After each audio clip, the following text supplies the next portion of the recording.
Welcome to Betrayal Narrative X. You don't even try to understand. Natalie's voice shook with anger, her fingers clutching the glass of wine she'd finished drinking. You're always right, and it's always my fault, isn't it? Russell sat across from her, his gaze heavy but calm. There was something in that calmness that always irritated her, as if he'd already put an end to this conversation without even getting into an argument. If you want to make a scene again, you don't have to bother. His voice was steady, but his eyes were tired. I'm used to it. That phrase worked like a trigger. Natalie set the glass down on the table with a jerk, so that the wine splashed over the edge. You know what? I'm sick of this. She jumped up, grabbed her jacket off the couch, and headed for the door. I need to get some air. Sure, go. Russell didn't even turn his head. It's easier this way, isn't it? She wanted to answer something, but changed her mind. She slammed the door loudly and walked out into the night. The air was cool outside, but Natalie hardly felt the cold. Her head was buzzing with anger, with guilt, with resentment. Her marriage to Russell had been in trouble for months, and it was getting worse every day. He hadn't listened to her, hadn't noticed how bad she felt. Yes, they argued, but he always remained as impenetrable as a wall, and that was what was killing her the most. Her fingers quickly typed a message to her friend. Where are you? We need a drink. The answer came a minute later. At the bar on 5th. Come join us. Natalie sighed. She hadn't planned on getting drunk, but who said it was a bad idea? An hour later, Natalie was sitting at the bar, draining her second margarita. The music in the bar was playing loudly, and the crowd was buzzing around her, but she didn't care. She could feel the tension slowly receding, giving way to the lightness and warmth of the alcohol. You look like you want to forget this evening. Someone's voice interrupted her thoughts. She turned and saw the man sitting next to her, tall, well-groomed, with a gorgeous smile. Maybe I just want to forget myself, she said without looking in his direction. That's what I meant. He grinned and held out his hand. Everett. She didn't immediately shake his palm, but did so nonetheless. Natalie. The name sounded as if it had no meaning to her. She didn't remember at what point things went too far. The margaritas changed to shots. The laughter grew louder and the distance between them shorter. Her mind was swimming, but part of her was still aware of what was happening. Everett's hand was on her waist, then higher, his breath next to her ear. No, I'm married, I thought. But Russell's voice came to mind, his even tone, his cold gaze, his indifference. In that moment, she made a choice. She came home late at night. She opened the door quietly, hoping Russell was asleep. But as soon as she entered the living room, the lights came on. Russell sat in the chair waiting for her. Did you have a good night? He asked without emotion. Natalie swallowed, hiding the tremor in her voice. I just got held up. Russell rose slowly and stepped closer. His eyes lingered on her smudged lipstick, her disheveled hair, and the marks on her neck. I see, he said, and there was no anger or surprise in his voice. It was only then that Natalie realized her lie didn't make sense. Russell stood in front of her, his eyes steady, and that was what scared her the most. There was no anger in his gaze, no frustration, no pain, nothing she'd expected to see. Just a cold emptiness, as if he wasn't a person, just an unpleasant fact to be dealt with. Is there something you want to say? Natalie could feel the alcohol still circulating through her veins, confusing her thoughts and making it hard to pull herself together. Her mind desperately searched for excuses, but her tongue felt like it was stuck to her palate. Russell, it's not what you think it is. Really? He nodded at her neck, where the fresh traces of another man's lips were visible. Then tell me exactly what I'm supposed to think. She automatically raised her hand, trying to cover the stains, but it looked pathetic. Russell didn't look away, giving her a chance to continue her excuses. I drank too much. I don't remember what. Stop it. One short but sharp order, and Natalie immediately fell silent. Russell straightened, taking a slow breath, as if trying to suppress the emotions that were rushing out. Then he went to her purse, which was lying on the cabinet by the door. What are you doing? Natalie's voice trailed off as he pulled out her phone. I'm checking. He answered just as evenly. You don't mind, do you? She lunged toward him, trying to snatch the device from his hands, but he dodged, stepping back. Give it back, it's my phone. Now it's evidence. He didn't even look at her. Panic overwhelmed her instantly. She was drunk enough not to remember all the details of the evening, but sober enough to realize that if Russell saw the messages, her chances of saving the marriage were gone. Russell, please don't. She tried to make her voice softer, but he was already flipping through the screen, and his face was getting harder. A few seconds. That's how long it took him to find what he was looking for. He turned the screen to her, showing her the pictures Everett had sent her a couple hours ago. Natalie recognized herself immediately, half naked, in a car seat, her hair disheveled and a drunken smile on her face. She felt a cold dread run through her body. You followed me? Her voice shook, but Russell didn't even blink. Don't flatter yourself. I don't follow people I don't trust anymore. He dumped the photos into his email, then started typing something else. What are you doing? She sounded hysterical. I'm copying everything. I'm going to need this evidence for my divorce. Natalie clutched at his arm, but he pushed her away easily, continuing to copy messages and photos. When he finished, he tossed the phone carelessly onto the couch and looked at her with cold contempt. Now you can say you got drunk, didn't mean to, didn't plan to, and don't remember what happened at all. But the facts speak for themselves. You made your choice, Natalie. She hooked her fingers into her hair, looking at him with despair. It was a mistake. Russell, I swear, I didn't mean to. It was a mistake to marry you. His voice was husky but calm. Everything else is just the consequences of your decisions. Natalie couldn't believe this was really happening. She expected screaming, tantrums, accusations. She expected him to break down, to try to save their marriage. But he had already made up his mind. Russell walked over to the dresser, pulled an envelope from the drawer, and dropped it in her lap. What's that? Divorce papers. He'd gotten them a week ago when he felt everything was going to hell. Just waiting for the last straw. And it came today. Are you serious? Her eyes widened in horror.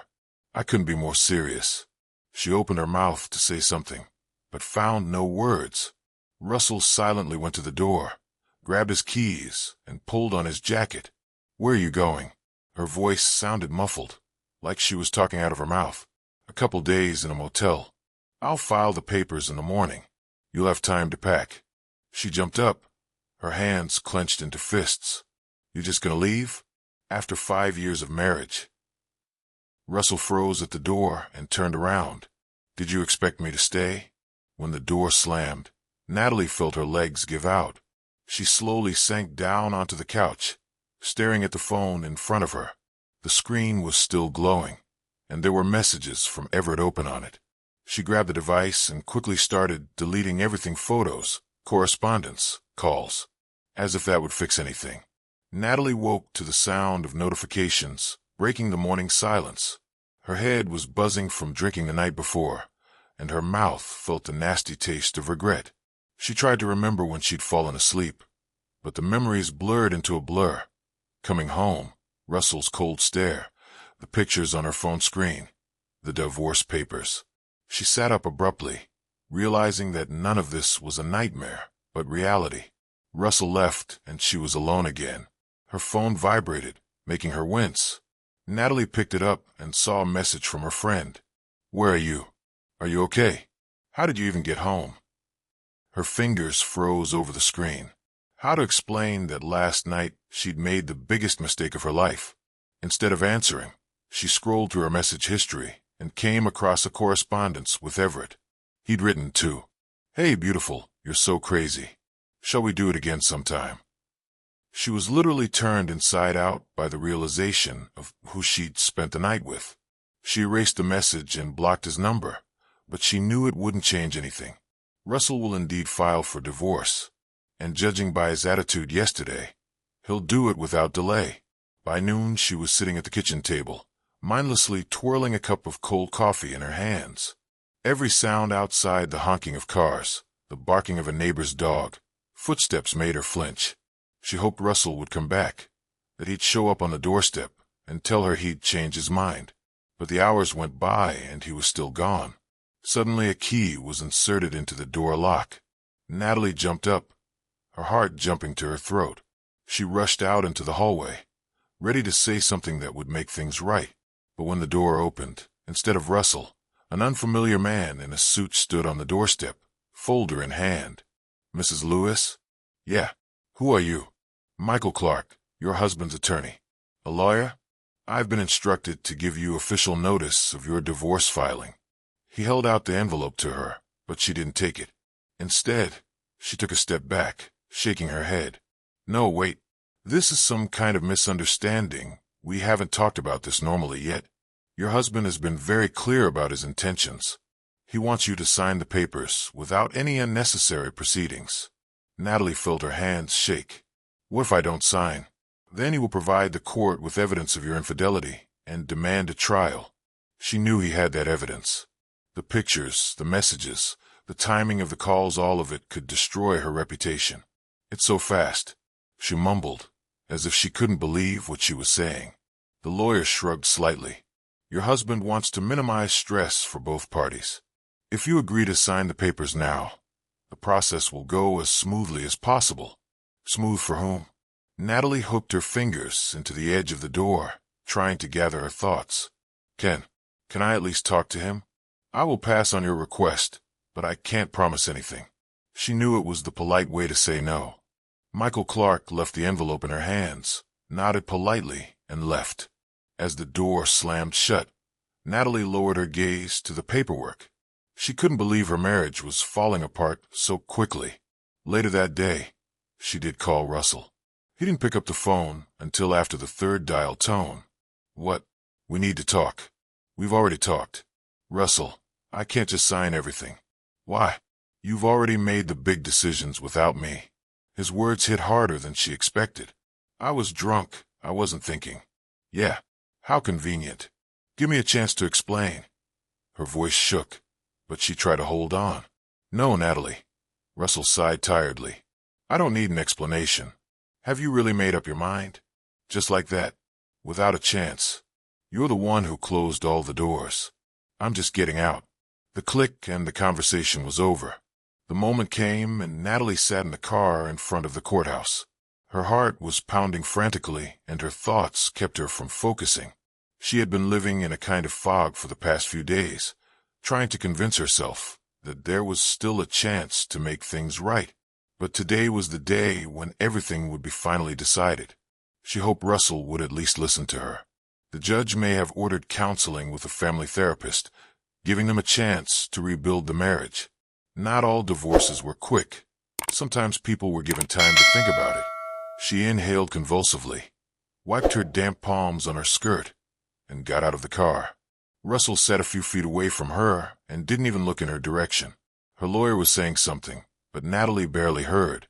All her attention was on her husband, who had been her family only a week ago, but now was a stranger because of her mistakes. The judge entered, rising to the dais, and the hall fell silent. The case of Lewis versus Lewis. Dissolution of marriage at the initiative of the plaintiff. The judge's muffled voice echoed in her head.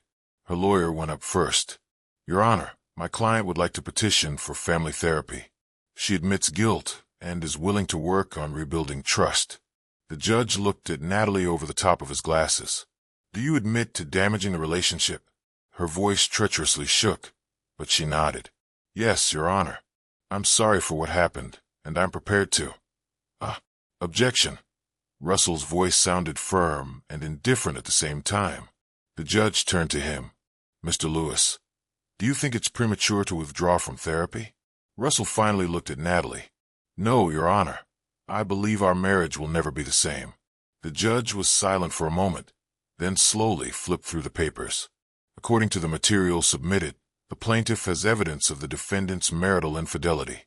Therefore, the court sees no grounds for compulsory marital therapy. Your Honor. She tried to say something, but the judge raised his hand, making it clear that the decision had been made. Divorce approved. All property issues will be handled on an individual basis.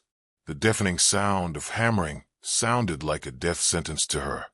10 minutes later, Natalie was standing in the hallway, breathing heavily. It was over. Russell walked out of the courtroom, still not looking at her. "Wait." She rushed toward him, grabbing his sleeve. He froze, then slowly turned around. "What do you want?" "I want to talk." There was desperation in her voice. 5 minutes, please." He looked at her as if a stranger was standing in front of him. "You've already used up all the minutes, Natalie. It's been 4 months since the day the court officially dissolved their marriage." Natalie drank her coffee slowly, sitting in a small cafe on the corner of the street. She listened to people laughing, cups clinking, spoons clattering, but it all seemed distant and fake. She lost herself. After her divorce, everything in her life went downhill. The job she once loved became a chore. Her friends had drifted away, some of them silently condemned what she'd done. Others didn't know what to say. She'd even tried to text Russell once, but the message had gone unsent. Her apartment felt foreign. After Russell left, she tried to rearrange, to buy new things, but it didn't help. Every morning she woke up and looked at the empty half of the bed where her husband had once slept. One day, while going through old boxes, she came across a wedding album. Her fingers ran over the picture of her and Russell smiling, holding each other's hands. "If I could go back." But you can't go back to the past. New acquaintances didn't bring joy either. She tried dating other men, but each time she felt empty. They were too superficial, too predictable, and not interesting. She had recently gone out to dinner with a guy who spent the entire evening talking about his car and working out at the gym. He was handsome, well-groomed, but she was bored. She sat across from him, pretending to listen, but Russell's voice was in her head, his sarcastic comments, his laughter, his musings about books and movies. "Do you mind if I go to the bathroom?" She smiled strangely. The guy didn't even look away from his phone and just nodded. Natalie left the restaurant and never came back. One day she did run into Russell. It happened by accident at the grocery store. She was standing by the wine shelf when she heard a familiar voice. He was talking to someone, his laughter light, natural, lively. She turned and saw him with a woman, a tall, slender brunette with soft features. They were standing side by side. She was saying something to him, and he was smiling. Natalie felt everything squeeze inside. He was happy without her. She hurriedly turned around and left without buying the wine. On the way home she cried, but she couldn't get it back. She thought that divorce was just a formality, that time would pass and they would be able to talk again, laugh, become close again. But that's not how it turned out. She lost him forever. Natalie never thought life could fall apart so quickly. After the divorce, she tried to convince herself that she could cope, that one day things would get better, that the pain would recede. But with each passing day, reality proved otherwise. First, she started having problems at work. The company where she had worked for almost 8 years was undergoing a personnel change. The new boss, a middle-aged woman with a cold stare, made no secret of her dislike for Natalie. "I need a cohesive team," she once said at a meeting. "People who don't bring drama to working relationships."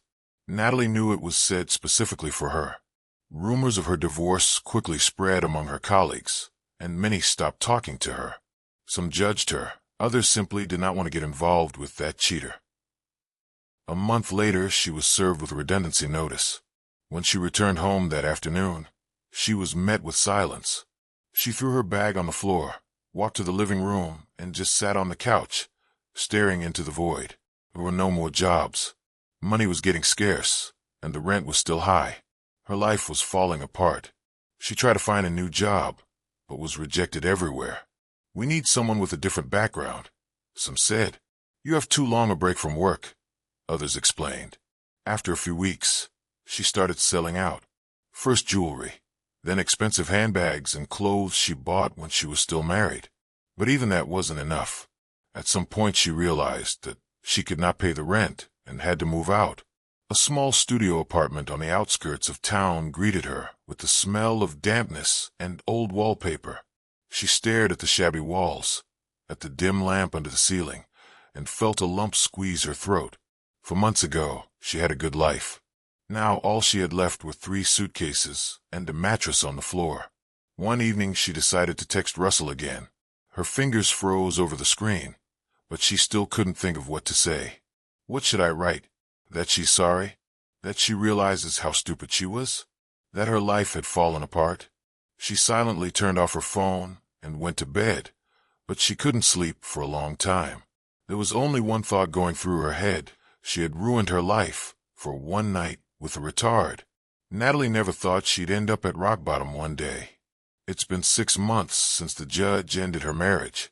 In that time, she has lost everything. Her stable job, her usual comfort, her financial security, and most importantly, her self-respect. She took a job as a waitress in a small diner because they wouldn't take her anywhere else. Her salary barely covered the rent on the small apartment, the food, and the bills. In the evenings, her legs ached with fatigue. Her hands smelled of coffee and grease, and her soul smelled of an emptiness that nothing could fill. One evening she stayed at work longer than usual. There were hardly any customers left. Waitresses were wiping down tables, and the manager was checking the cash register. Natalie exhaled tiredly as she finished the list of groceries she needed to order for the next week. The doorbell jingled, and someone entered the cafe. She looked toward the entrance and felt everything inside clench and saw Russell. He wasn't alone. Next to him walked the same woman with whom Natalie had seen him a few months ago. They were laughing, talking, and walking arm in arm with each other. Natalie froze, feeling something break inside. She wanted to turn away, hide behind the counter, pretend she wasn't here. But it was too late. Russell looked straight at her, and their gazes met. He wasn't surprised. There was no anger in his eyes, no pain, no regret, just indifference. She no longer meant anything to him. They sat down at a table, ordered dinner, and continued talking as if nothing had happened. Natalie couldn't hear what they were talking about, but she saw him smile, lean closer, take the woman's hand, the way I used to do with her. My throat constricted, my breath caught, and my eyes began to burn. Natalie, the manager called out, nodding at the tray of orders. Table 7 is waiting for coffee. She nodded, picked up the tray, and forced herself to move. Russell and his new woman were sitting by the window, right in her path. As she passed, he glimpsed her again, but said nothing. Natalie stared at the ceiling for a long time that night, lying on the mattress.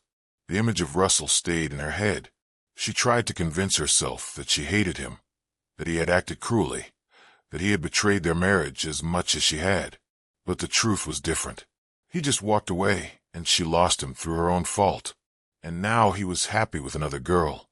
Another 3 months passed, but nothing in Natalie's life changed. The job was the same, endless shifts, always dissatisfied customers, low pay. Her home was still a small rented apartment with bare walls, a lonely mattress, and a couple of cheap shelves. She thought that in time the pain would subside, that she would get used to being alone, but it didn't happen. Every day she replayed in her mind that night in the cafe when she saw Russell with the new woman. Every day she asked herself the same question. How could she ruin everything so easily? One night she couldn't sleep. She lay in the dark, staring up at the ceiling and wondering what would happen next. There were no plans, goals, or dreams ahead. Life became just a series of monotonous days, filled with emptiness. For a moment she wanted to run away no matter where, just to get away from this city, from these streets, from the past that haunted her in every familiar place. She pulled out her phone and opened her ex-husband's page. He didn't block her, but she knew it didn't matter. His page didn't have her on it. Not a single photo remains, not a single reminder that they were once a family. Just snapshots of a new life, traveling, seeing friends, smiles, ease. Natalie ran her finger across the screen, lingering on the picture of him, standing next to the woman. The next day she looked at herself in the mirror for the first time in a long time and realized how much she had changed. There were shadows under her eyes. Her skin was pale, her gaze wan. She was no longer the woman she had been when she was married. But that wasn't the point. She hadn't lost her looks. She'd lost herself. A few weeks later, Natalie did leave. She sold everything she had left, packed her suitcase, and got on a bus to another city. Thank you for watching, and I will see you in the next video. If you liked the story, please give this video a thumbs up and leave a comment below. Your support helps the algorithm show my content more often. If you are new to the channel, do not forget to hit that subscribe button. It really helps me keep making more stories for you.